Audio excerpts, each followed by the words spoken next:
Nigeria disc jockey Rachel Oluwabukola Martins, widely known as DJ Dimple Nipple, has accused the Philippine immigration authorities of racism, harassment, and inhumane treatment during a recent visit to Manila. Now, what was meant to be an exciting performance trip turned into what she described as one of the most traumatic experiences of her life. Now, in a detailed and emotional account shared on Instagram titled "My Manila Immigration Nightmare," DJ Dimple recounted how she and her best friend, despite holding valid visas, return tickets, and sponsorship backing from a Nigeria-owned event group in the Philippines, were subjected to detention, invasive searches, and degrading treatment. Now, according to DJ Dimple, the journey from Lagos to Manila started smoothly. They landed in Manila at around 4 p.m. and that's when things took a disturbing turn. Now, despite providing all necessary documentation, visas, sponsorship letters, proof of funds, and return tickets, she and her friend were detained without explanation and subjected to hours of interrogation. Now, things escalated further as the questioning became increasingly invasive and irrelevant to immigration protocols. They began asking personal questions like how the sponsor met her husband, who is a Nigerian, and reference records that show that she hadn't left the Philippines since 2019.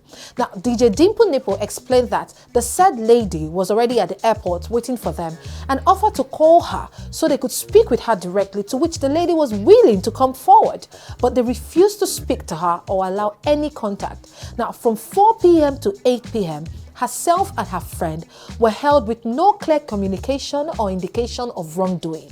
When finally moved to customs, things became even more intrusive. Now, I quote her saying, "At least 30 officers surrounded us, some holding cameras. We were terrified.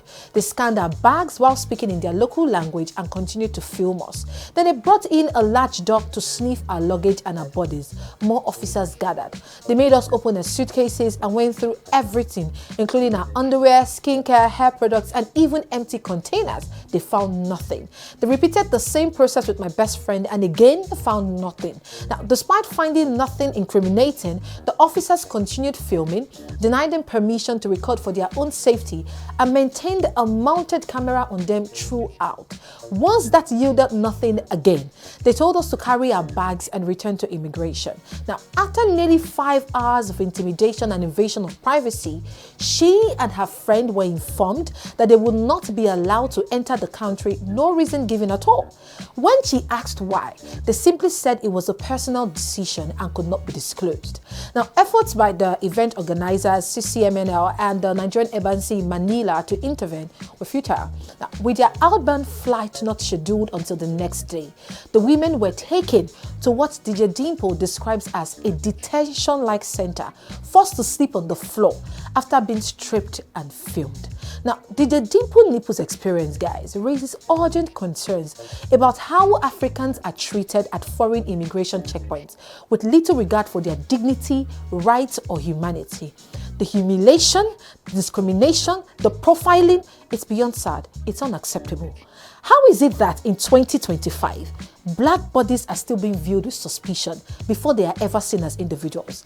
I hope that this is not swept under the rug as another trending headline, but a call to action for African governments to demand better treatment of their citizens abroad. What are your thoughts on this? Let me know in the comment section below.